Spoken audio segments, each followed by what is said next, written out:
o'clock.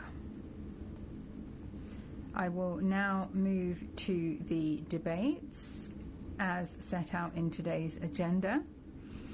The next item is a joint debate concerning the Common Agricultural Policy.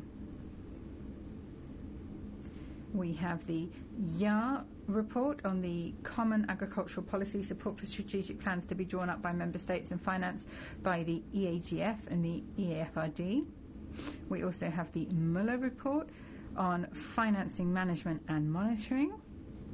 And finally, Mr. Andrieux's report, Common Agricultural Policy, amendment of the CMO and other regulations.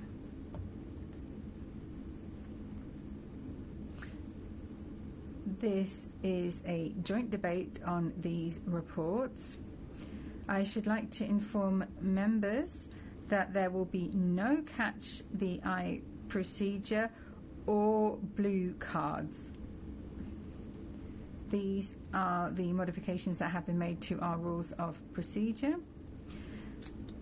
Furthermore, it is possible there will be remote interventions from Parliament's liaison offices in the Member States, which is something new and useful for our work. Let me begin by giving the floor to Peter Jahr, who is the rapporteur and he has the floor for 4 minutes.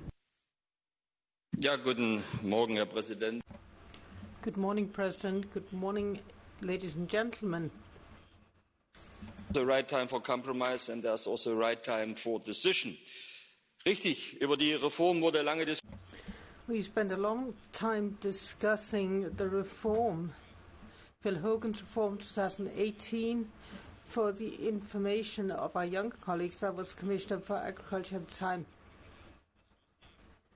Mr. Herrn's been working on this ever since, and since the election in 2019, we started a broad-based discussion together with the colleagues from the Environment Committee. We tried to come up with a compromise, but the president of the Envy Committee cancelled these discussions. There's now a package on the table. I would have reformed in a different way.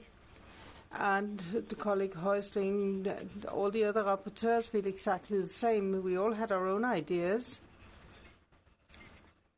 And we all felt we could do much, much better. And of course we had to formulate the positions of the groups, but we're here particularly to find compromises. That requires some courage. It's always easier to whinge than to help. So I would encourage you to vote in favor of the compromise. 30% is for the eco schemes. 35% for environment and climate flexibility between the two pillars is there for environment, and 30% of investment is for environment and climate. We've strengthened conditionality. We've got some provisions for water strips. Land's got to be green all year round. We've got legumes as part of the rotation. All farmers have to keep areas free of pesticides and fertilizers. It's 10% at the EU level, and we've got an entirely new provision. We should be shifting to an aim-oriented model, and that means the member states will have some freedom in terms of defining the goals. And to those colleagues who are not happy with the detail, one thing that's going to be very important is a national strategy plan, and we've just got to make sure that the member states take the opportunity so that we get less bureaucracy for European farmers. That being so, I'd appeal to all critics, give us a chance in the interest of the climate, in the interest of protecting the climate, in the interest of the European farmers who need security of farming. We've adopted a 2-year transition period so we could have this new delivery model translated into practice. It doesn't just have to be adopted. It doesn't just have to be agreed with Brussels. It's something that has to be understood in practice as well. So once again, can I call on all of the MEPs, please get involved in finding a compromise. Don't stand on the sidelines, and do give the European farmer a chance. Thank you. Muito obrigado também. Queria agora dar a palavra à nossa... Thank you very much. Enrique Müller has the floor next for 4 minutes. Thank you very much, Commissioner. Thank you, colleagues. After 2 years of intensive work, we are finally coming to a vote on the Common Agricultural Policy. During this vote, we need to take a clear position and act for the 10 million farmers within Europe. They need a clear perspective for the future and certainty when it comes to planning. Unfortunately, there will be a lot of negative votes. There are people who question what farmers contribute to society and what the value is. It's very clear that we need to strengthen our farming families, our rural areas in all regions of Europe. And I speak specifically about farming families. 8.5 million of the farms we have are smaller than 8.5 hectares. These farms are dependent on us. They provide us with high quality food produce. Specifically in this time of coronavirus crisis, people are thinking for the first time about food security. We have a practical, achievable framework for the Common Agricultural Policy here. So what we need are practical, pragmatic approaches here, not an approach driven by ideology when it comes to farming and food production. The Common Agricultural Policy for decades has been extremely important for my region and for Europe. We are united in diversity, and that is extremely important for our new CAP as well. In my report, there were 4 specific areas how the future CAP should look. So firstly, people in the regions know best how these national strategic plans should be drawn up. So I think a more flexible approach is right for the member states, and to do away with the one-size-fits-all approach. So land and forestry should be shaped by the people in the regions. They should be very active in contributing to these national strategic plans. Secondly, more responsibility for the member states, but a true common agricultural policy. That is extremely important progress, I think. The implementation of the single audit principle moves away from the double audit burden that previously fell on the member states and the farmers. There will be a more performance-based approach and also a fairer and better implementation of the principles here.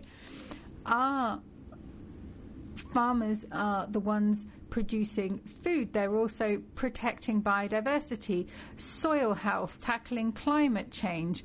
So there need to be regionally adapted concepts here, and more education and training based on the latest scientific data. We have this incorporated into our eco schemes and similar measures. We also need to create the right incentives so that our farmers are rewarded in their regions for putting in place the best possible practices. In Bavaria, every 3rd hectare is under the environmental aspects of the programme. The implementation and control of EU funds can be difficult whether there's weak administrative structures in place or in terms of transparency. But now we have a complaint mechanism for farmers, and I think this is extremely important. So when it comes to this financing management and monitoring report, we are finally in a place to meet the expectations of society and our farmers. I would like to warmly thank all of the shadow rapporteurs for the very constructive and positive work, and I look forward to your continued support. Thank you very much.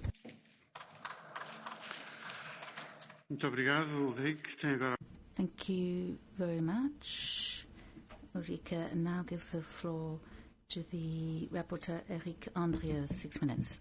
Monsieur le Président. Thank you, President, Commissioner. There's a lot that could be said about the way that these reforms of the CAP are being presented, but obviously I'm only going to present the report that I'm in charge of, the report on the Common Market Organisation. The Common Market Organisation. These three words have never been as topical, and the health crisis we're experiencing is here to remind us, if that's necessary, that the market's invisible hand does not exist. President, markets cannot self-regulate. All of this is deceptive. It's a trap. And that regulations are here to improve the running of the market. Agricultural markets are structurally unstable. That is a fact. However, we have to guarantee a fairer, more stable income to our farmers to support them in the green transition to come. The Common Market Organisation is here first and foremost to better manage crises. We have to be efficient, yes. Markets are unstable. That's a fact, but it isn't a fatality. And that's why we have to put the Commission at the centre of these provisions. That's why the Commission has to be the guarantor of the integrity of markets faced with crises. It has to play fully its role of the sectoral regulator. That's our first proposal. Sectoral regulator in the area of farming. And like any management authority, it has to establish an action plan on the basis of performance, based on indicators, follow-up and results. It has to be evaluated every year, and the Commission should be accountable to the Parliament and the Council every year. In order for the Commission to play its role effectively, we would like to create a single agricultural markets observatory Europe-wide that should collect more information, not just on milk and sugar, but on all the sectors. This is the novelty. It should improve transparency and therefore have an early warning system to trigger the right management tools, helping private storage, public storage only as a last resort. All groups, we would all like to say, and I'd like to thank Irache Garcia, that there should be mandatory withdrawal. This means that in the case of serious crisis, the Commission can decide on mandatory withdrawal, which would regulate production in a serious crisis. At the time of the vote, we can also help organic producers. If we want to have 25% of areas being organic by 2030, we have to help the farmers and guarantee a certain price level so that they can go through the transition. This is our amendment 274 put forward by my group. In the case of market crisis, the EU has to pay the difference between the price of the product from organic farming as opposed to the price from ordinary farming. Amongst other measures, import quota under favourable tariffs have to respect the social and environmental conditions. Imported products that do not respect the European production standards should be completely banned. Turning to wine, as you know, this sector has been hugely impacted by the health crisis. We therefore propose the extension of planting rights up till 2050 and a simplification of procedures to change the protected designation of origin specifications. And to help that sector adjust, we're going to authorise wines under 8.5% proof to be wines, so that that sector of the market should also be part of the wine sector. That's very important. Also, to allow consumers to properly understand what they're consuming, in particular for wine, but that's also true for foodstuffs. We're going to propose labelling for calories on the bottle and to say what's in the bottle of wine, ingredients, either on the bottle or digitally. Obviously, that's important for the future of the wine sector, and we needed to underline it. Another achievement is that all products under protected designation of origin should be able to adapt their production to demand. Today, that's only possible for wine, cheese and ham. In the future, it should apply across the board to all sectors. Take the example of Comté in France. We can see how this sector can regulate its production because we manage the whole of the supply chain. And finally, we want to improve the functioning and strengthen the interbranch organisations and producer organisations. This is absolutely essential so that farmers can seek value. And this is through pooling their actions, collective action, not through individual actions and opportunism that will help them for the future. Can I say something about the naming of meat? Commissioner, on the denomination of meat, there's a shortcomings in European legislation. We need proper information for consumers, but we have to ensure that plant proteins should develop just as well as meat protein. So we need to add to European legislation.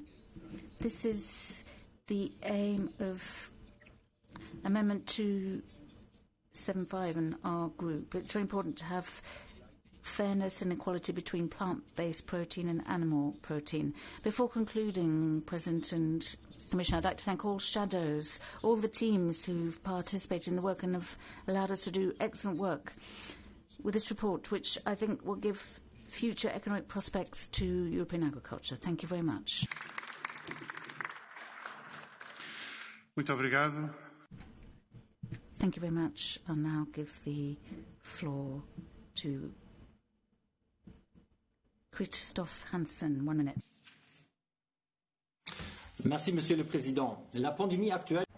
Thank you very much. The current pandemic has shown how important the CAP is to ensure that we have food security in Europe. At the same time, this must contribute insofar as possible to our joint battles against the climate change and to make sure that we protect our reserves of water and fight the loss of biodiversity. But at the same time, we have to ensure a minimum income for the farmer, because without the farmers, we can't produce sufficient healthy foodstuffs, nor can we combat the climate change. On behalf of the ENVI Committee, I'd like to thank all the colleagues who have contributed to this process. We have buffer strips alongside watercourses, and we've got permanent grassland, just to mention a couple of changes. But there are people who have torpedoed our work in the ENVI Committee and the Agri Committee. We could have done better in the interest of the environment and our farmers. Thank you very much, Christophe.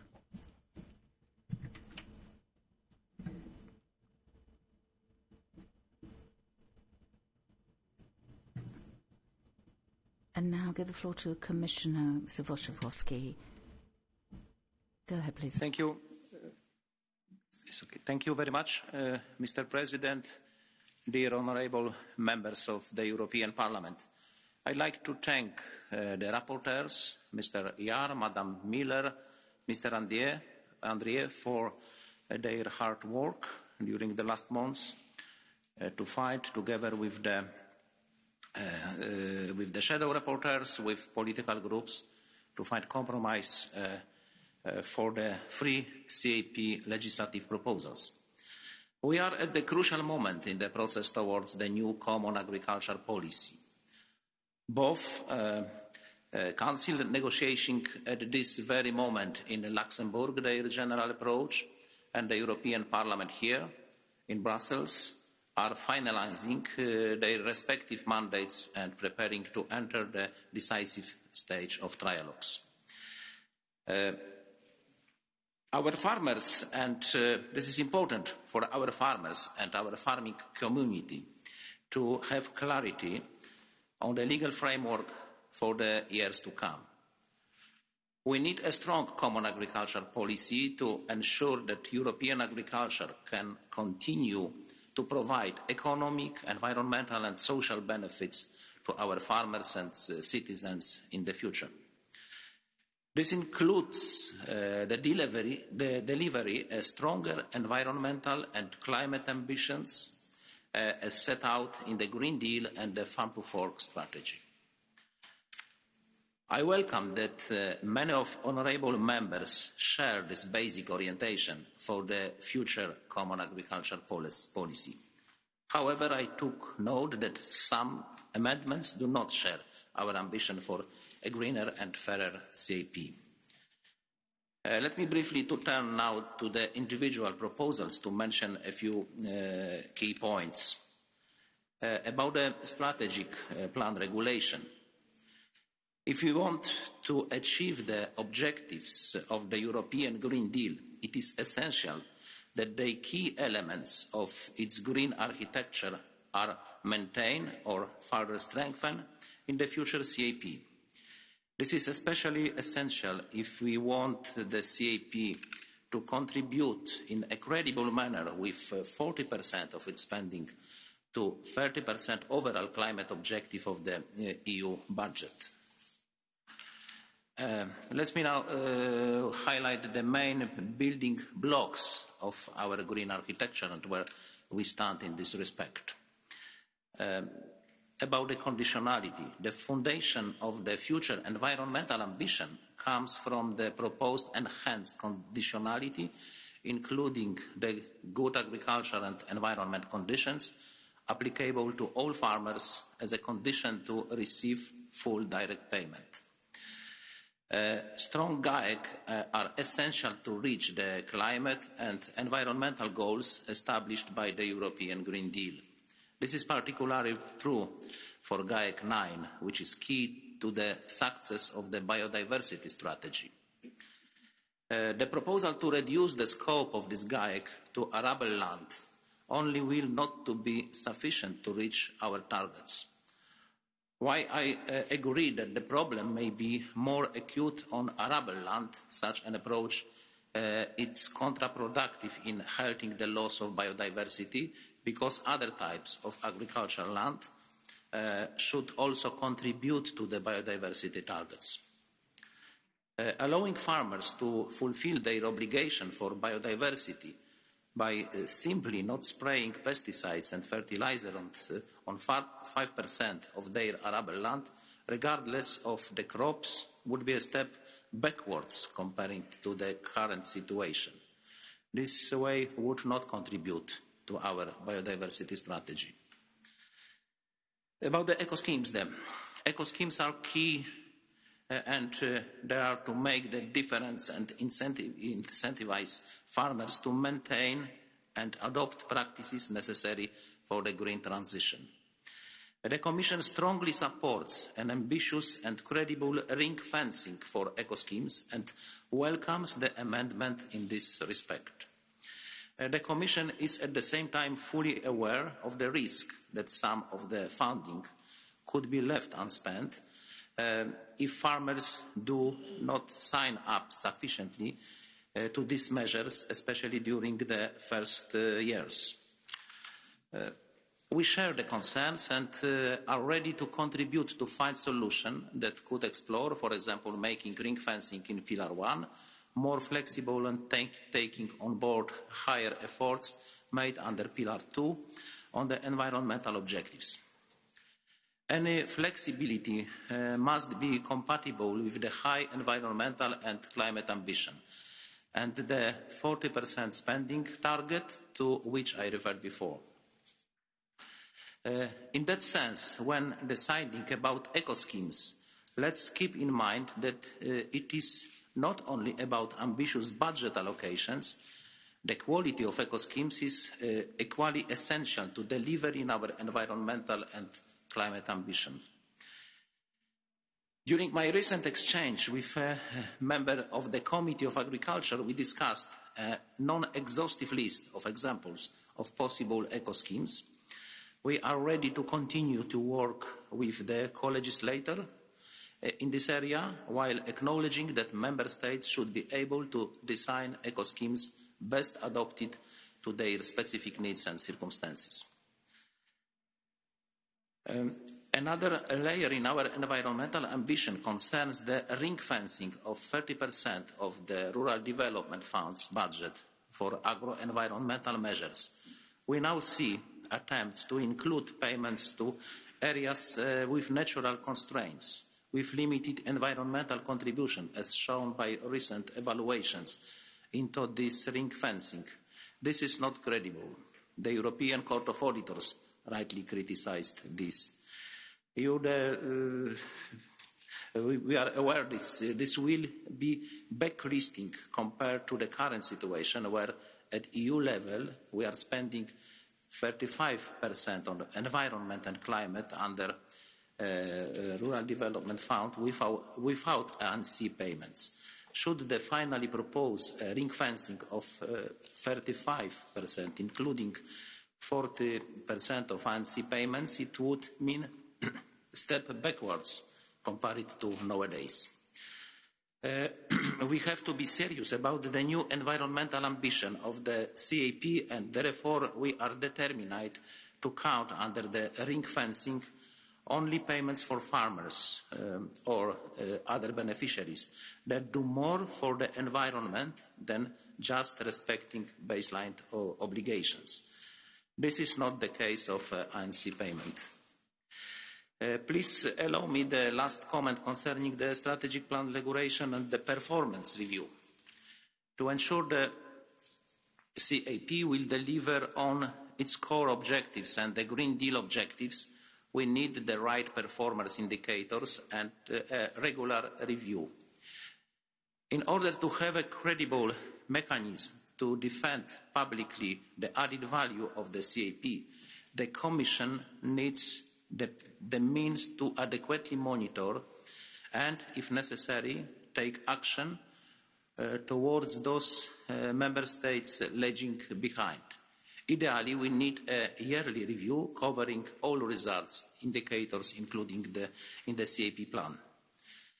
A strong monitoring system and means to steer implementation will allow the Commission to report regularly and comprehensively to the European Parliament, ensuring transparency and enabling public scrutiny. About the new delivery model, about the horizontal regulation proposed by Madam Miller, the Commission proposal for the new common agricultural policy is based on the premise that it is working well. There is a continuity from the current period in the structure and role of the governance bodies. The Commission proposal clearly set out that the Member States must deliver on performance and have a robust governance system in place, such as paying agencies in the integrated administration and control system and the land parcel identification system. This will ensure sound financial management. Member States will be checking eligibility at beneficiary level. This does not mean that there will be no controls in the future. Moreover, the Commission can take appropriate measures if the national control systems are not operational. We will still have a robust assurance model. However, in detailed eligibility rules are set at the level of the Union requirements. This will create a system where Member States report on compliance on top of performance, and the Commission must audit the detailed rules. This two-layer system, compliance and performance, both would entail an unbearable administrative burden for the Member States. The two-layer system, together with the amendments proposed on the performance review and the performance clearance, may prevent the Member States from timely delivering on performance. And finally, about the CMO regulation, Mr. Andrew report in relation to the Common Market Organisation proposal and the report of Mr. Andrew, the Commission kept in its proposal in 2018 the architecture and the main features of the current CMO.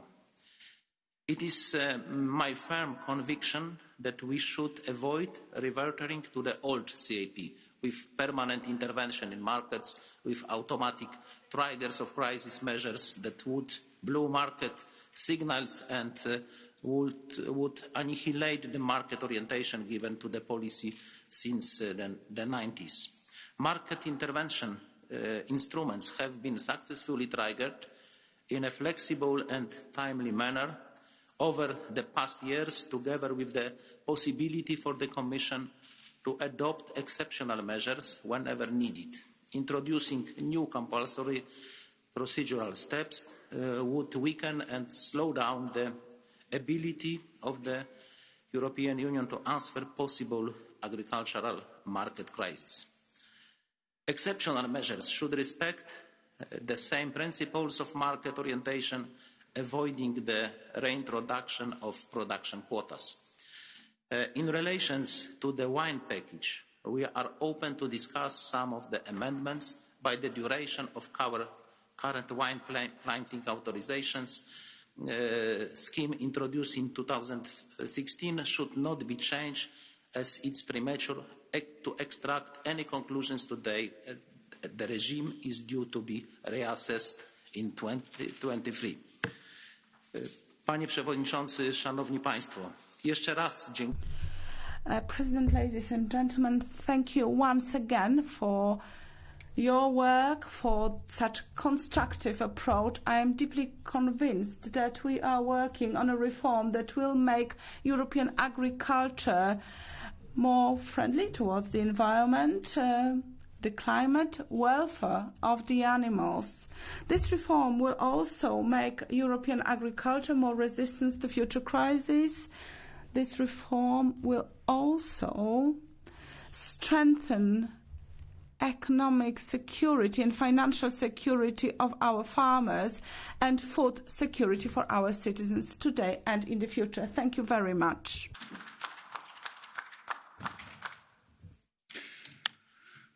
Muito obrigado, senhor. Thank you very much, Commissioner, for your intervention. Now, it might have been a little bit long, but of course we all understand just how complex these issues are.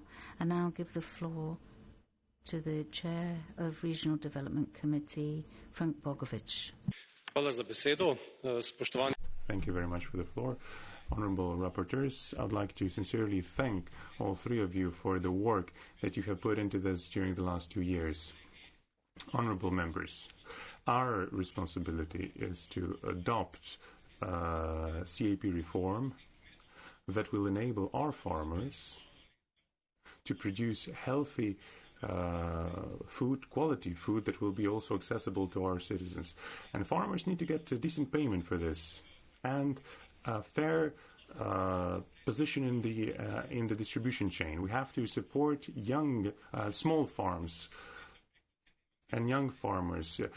The average age of farmers is 57 years in the European Union. So we'd like to support all measures for young farmers. And we should not forget about the social position of those who are transferring their farms. We're also supporting digitalization of farming and the concept of smart villages. These are all measures that will make sure that people stay in the countryside in the European Union. We should thank farmers for having maintained our countryside. And in the future, we have even more funds within the green architecture for the protection of the environment, for the fight against climate change.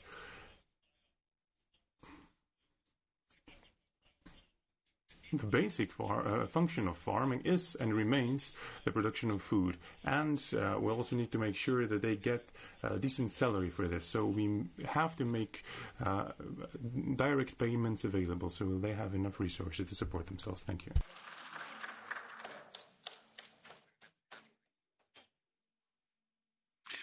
Muito obrigado. Thank you very much.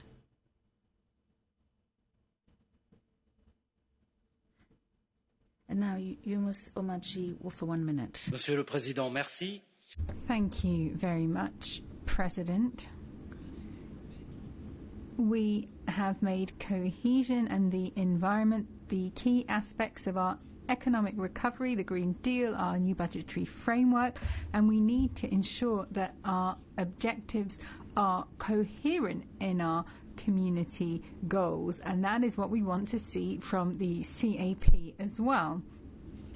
For our committee, the Regional Development Committee, we want to reduce discrepancies between regions. This is verging on an obsession for us. We believe that the CAP can help contribute to the development of rural territories, forested areas, and this means helping populations in rural areas and ensuring that there are decent income available for farmers as well. Our committee wants to ensure that the CAP does not penalise the outermost regions. That is why we reject the principle as set out by the European Commission. And I'd like to thank the Agri Committee and Eric Andrieux for maintaining their very firm and unwavering position to support us. We hope, Commissioner, that the Council, which is meeting today, comes back to a reasonable position and validates Parliament's position in order to maintain the POSEI budget. We would call on all colleagues to stick with us and not to give in on this point. Thank you very much. That was Mr. Umar G. on behalf of the Committee on Regional Development.